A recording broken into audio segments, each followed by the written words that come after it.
네, 얼마 전 팔순을 맞이했다는 김 씨. 평소 앓고 있던 지병이 있었던 탓에 미리 상속재산을 정리하려고 합니다. 슬아의 아들 둘에 막내딸까지 3남매를 두었지만 장남은 연락이 두절된 지 오래입니다. 함께 살던 큰아들이 재테크를 해준다는 명목으로 동생들 예금과 적금은 물론이고 제 퇴직금에 아내의 갯돈까지 들고 야반도주를 했기 때문입니다. 그렇게 집을 나간 지 10년이 넘었지만 사과는커녕 연락 한 번 하지 않았습니다. 남은 재산이라곤 집 한 채뿐인데 큰 아들에게는 단 한 푼도 물려주고 싶지 않습니다. 그런데 혹시라도 나중에 큰아들이 찾아와서 아이들끼리 재산 싸움이 나는 건 아닐까 걱정이 되는데요. 큰 분란 없이 두 아이들에게만 상속할 수 있는 방법은 없을까요? 자, 오늘부터 새로 선보이는 코너 별별 상담소입니다. 실생활에서 자주 접하게 되는 생활 법률을 쉽고 재미있게 풀어드리겠습니다. 자, 먼저 방금 이 PT를 진행한 뉴페이스 우리 이수진 기자부터 좀 소개를 해드리겠습니다. 제가 실은 이 사건 반장에 정말 데려오고 싶었던 후배 기자인데 여기 엉뚱한 사람 두 사람이 앉아있는데 엉뚱하다고까지 하시면 어떡합니까? 이수진 기자가 이제 사회부를 나가고 다른 부서로 가면서 불발이 됐어요. 아무튼 이 기자 우리 사건 반장 가족 여러분께 조금 인사해보시죠. 네, 안녕하세요. 저는 종로 바닥을 3년 동안 주름 잡았던 전 기동팀 기자 이수진이라고 합니다. 제가 저 자리에 앉아 있어야 되는데 참 지금 오늘 감회가 새롭네요. 알겠습니다. 앞으로 뭐 이도성, 홍지영 두 사람이 영영 앉아 있을 것도 아니니까 언젠간 오겠죠 뭐. 네, 언젠간 제 자리가 될 거라고 생각합니다. 이런 답을 원했던 건 아닌데 긴장하고 있어요 지금 두 사람. 알겠습니다. 오늘 고맙습니다. 자, 오늘 앞서 이수진 기자가 PT로 소개한 사연은 한 언론사에서 소개한 사례를 저희가 각색한 겁니다.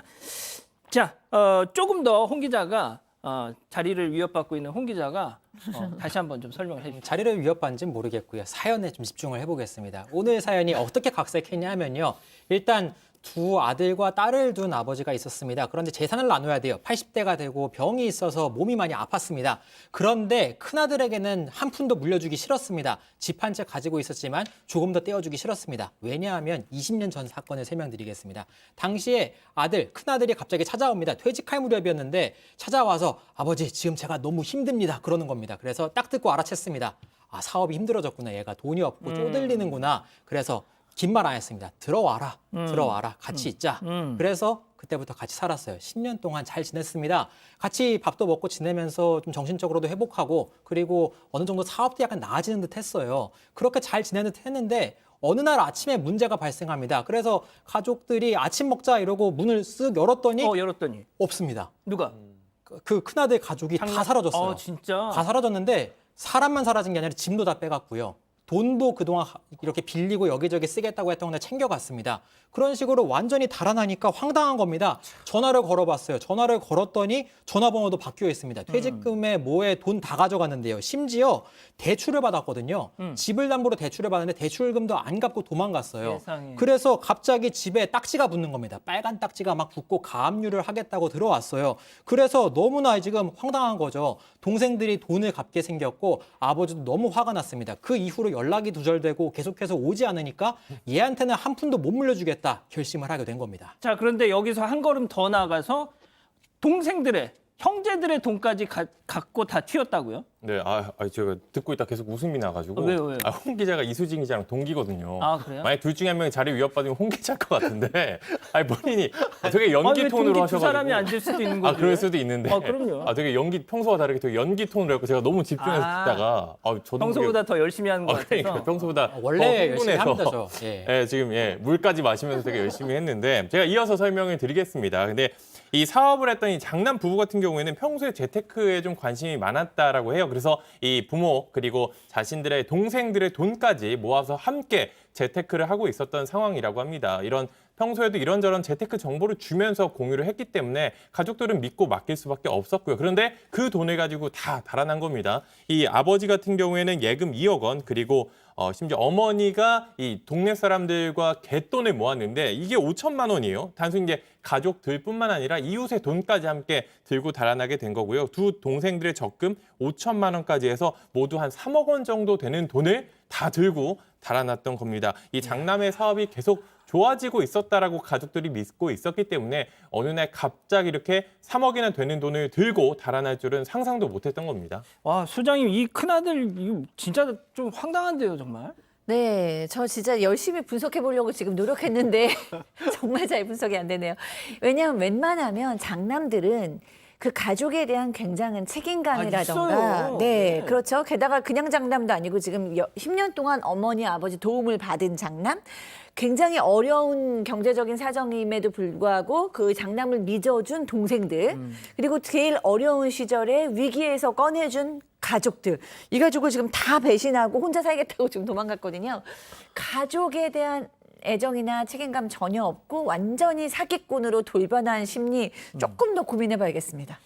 자, 근데 그 변호사님 어떻습니까? 이렇게 가족 간에 이런 일이 비일비재한가요? 뭐 비일비재까지는 아니더라도 생각보다 많기는 합니다. 왜냐하면 보통 이제 어떤 이유로든 급하게 돈을 구할 때 은행을 이용할 수 없으면 제일 먼저 찾게 되는 게 가족이죠. 예. 가족인데 그게 그렇게 급한 문제가 해결되고 나서 잘 풀리면 모르는데 안 되게 되면 서로 간에 또 원망이 되게 깊어지기도 하고요. 왼수가 되죠. 그래서 원수가 됩니다. 그래서 법정 싸움으로 가는 경우들도 의외로 많고요. 법정에 가면 또 가족끼리 의가 한번 상하면 남보다 못한 게 가족, 진짜 한 푼도 양보 안 하려고 하고 세상에. 그러면 또 이제 법정에서 판사님들이 이제 변호사를 야단치세요. 뭐 가족끼리 하는데 그걸 가지고 지금 저 합의 좀 잘 봐주시면 안 돼요. 이런 식으로 하면 변호사들 나름대로 뭐 안 하고 싶어서 안 하는 게 아니라 그렇죠. 의뢰인들도 막 정말 뭐 얼굴 시뻘개지면 절대로 그럴 수 없다고 하거든요. 가족들이 참 힘듭니다. 그렇군요. 자, 그럼 이쯤에서 별별 상담소 오늘의 궁금증 짚어보죠. 자, 돈 들고 도주한 장남 상속을 받을까요? 자, 이가 그 변호사님 일단 이 아버지 돈을 이렇게 장남에게 뜯긴 이 아버지의 궁금증은 장남에게 내가 이 아까운 돈을 굳이 이건 줘야 되겠냐 이거. 일단 원칙을 말씀드리면 그러니까 상속을 사람이 사망했을 때 그 재산을 누가 가져가도록 할 것인지 국가별로 좀 제도가 다르긴 한데요. 어떤 데는 이제 망자의 뜻을 전적으로 존중해 주는 데도 있고 어떤 데는 그것보다 법적으로 상속분을 정해놓고 그걸 존중하는 데들도 있습니다. 근데 우리 대한민국이 우리나라. 후자예요. 예. 우리는 법정 상속을 더 중요하게 여깁니다. 그래서 한 사람에게 쉽게 말해서 뭐 몰아주기 이런 거를 못 하거든요. 설령 몰아줘도 유류분이라 그래서 꼭 원래 받을 수 있었던 몫의 일부는 가져가도록 그렇게 보장을 해주는 제도까지 두고 있어요. 그런데 이거는 이제 여기서부터는 그냥 제 개인적인 견해입니다만 이런 것도 있거든요. 생전에 한 사람이 가족 중에 누군가 상속인지 누군가 많이 먼저 줬다. 그러니까 아버지가 예를 들어서 큰아들에게만 재산이 한 10억인데 5억을 먼저 줬다. 그러면 나중에 5억만 남았잖아요. 돌아가셨을 때 상속 재산을 계산할 때 5억만 재산을 보고 나눠주는 게 아니라 생전에 미리 장남이 가져간 5억까지 합쳐서 원래 10억이 있었던 걸로 계산을 해서 상속분을 나눕니다. 그럼 장남은 원래 가져간 돈이 있잖아요. 그렇게 쪼개면 원래 가져간 돈이 많은 사람은 자기 걸 받아 들어갈 게 별로 없어지는 경우거든요. 그럼 토해내야 되나요? 토해내야 될 경우까지도 생길 수도 있거든요. 근데 이거는 또 그거는 아버지 의사로 생전 증여를 해줬을 때 이렇게 법적으로 돼 있는데 훔쳐서 가지고 달아난 돈까지도 그렇게 계산을 해야 되는지는 제가 그거는 정확하지가 않습니다. 이건 정확하지가 않은데 그 취지를 본다라면 먼저 많이 가져갔으니까 나중에 상속받을 때는 그 부분만은 법적으로 이제 특별상속인이라고 해서 그 부분을 빼고 계산하는데 이 경우도 적용되는지까지는 잘 모르겠습니다만 가능성은 있어 보입니다. 그렇군요. 예. 자, 이도성 기자랑 홍지훈 기자한테 물어볼게요. 만약에 형제들이라, 그러니까 그 장남의 동생들이라고 만약에 감정이입을 해보라고. 아니, 그냥 무슨, 눈에 보이면 그냥 형이고 뭐고 간에 그냥 멱살잡이라도 해도 지금 될까 말까 한 판에 돈까지 내가 나한테 와야 될 아버지 재산까지 준다. 납득이 될 것 같아요? 생각만 해도 너무 화나죠. 정말 아니 돈 딱지 붙게 만들어서 돈 갚게 만들고 그러고 연락 안 되다 갑자기 상속받을 때 나타난다 그러면 얼마나 화가 나겠습니까? 홍 기자가 확실히 욕심이 많아요. 아니 근데 홍 기자는 외아들이라 아, 형 없어요? 네, 외아들인데 없는데 예, 약간 몰입해봤습니다. 없는데 좀, 있는 척이야. 예, 왜? 이런 때라도 있는 척 해야죠. 그래. 아, 저이 기자는 이 기자. 전 여동생이 있기는 한데 이게 만약 형 특히 이제 동생도 아니고 형이면은 장남이면은 이 마지로서 뭔가 더 역할을 해야 될 것 같은데 돈을 들고 달아났다? 저는 참지 못할 것 같습니다. 소장님, 근데 그 엄마 입장에서, 어머니 입장에서는 뭐가 됐든 뭐 당연히 장남 밉겠죠. 하지만 다 배 아파서 난 자식들인데 말이죠. 그러니까 이제 아까 저는 이제 분석이 안 된다. 분석자 입장에서는 참 분석이 어려운데 이제 엄마 입장으로 생각해 보라 그러면 좀 또 굉장히 마음이 넓어지죠. 왜냐하면 나한테 아들이라고 생각을 하면 뭐 이런 생각이 들겠죠. 이 큰 형아가 그래도 너무 어려운데 티도 못 내고 우리 집은 집도 있고 너희는 고정 수입도 있고 월급도 다 받는데 형은 사업하니까 이게 고정 수입도 없고 그리고 뭐 너무 급하니까 이렇게 해서 갔겠지만 다 좋게 되면 찾아와서 무릎을 꿇고 빌겠지. 뭐 이런 식으로 엄마는 어떻게든지 큰아들을 나쁜 사기꾼을 만들지는 못하실 것 아하. 같네요. 그렇군요. 자, 변호사님, 그럼 두 번째 그 유류분으로 인한 분쟁. 그러니까 주고 싶은 사람 마음대로 줄 수가 없다는 얘기잖아요. 네, 네. 예. 자, 그런데 그러면은 이런 분쟁 없이 이 피상속인의 의사를 관철할 수 있는 방법은 없습니까? 지금까지는 확실하게 있는 건 없는 건 없어요. 근데 이게 왜 그러냐면 일단 유류분이란 걸 왜 뒀냐면 과거에 이런 경우들이 있었죠. 그 특히 옛날 어르신들 같은 경우 장남에게 몰아주는 경우가 있었잖아요. 형제 자매 있는데 큰아들에게만 다 주고 그렇죠. 딸들은 뭐 출가 왜 있냐 그러면서 전혀 안 주고 이런 경우를 막기 위해서 최소한 일정 부분은 꼭 가져가도록 보장해 준 게 유류분이에요. 그래서 지금 요즘은 그런 분들이 없으니까 이제 법을 바꿔야겠다라는 얘기도 많이 나오지만 그래도 아직도 있을 수 있다라고 해서 쉽지는 않은 논의인데 최근에는 또 유언대형 신탁이라는 것도 등장을 하긴 했습니다. 그러니까 뭐냐면 생전에 미리 신탁 재산을 만들어 놓은 거, 신탁회사에 돈을 맡겨 놓은 겁니다. 그래서 판례 중에 일부가 이거는 이 상속 재산이 아니라 별도로 신탁해 놓은 거기 때문에 여기서 나눠 갖는 거는 유류분의 대상이 아니다라는 판례가 있긴 합니다만 이게 확실히 아직 정해진 건 아니거든요. 그래서 지금 이 부분도 새로운 논의인 겁니다. 그러니까 유류분이라는 게 워낙 엄격하다 보니까 유언대형 신탁이 등장을 하겠는데 법제화된 것까지는 아니어서 요즘 이런 논의가 좀 더 치열해지긴 했습니다. 변호사님, 그럼 짧게 만약 호적을 파버리면요?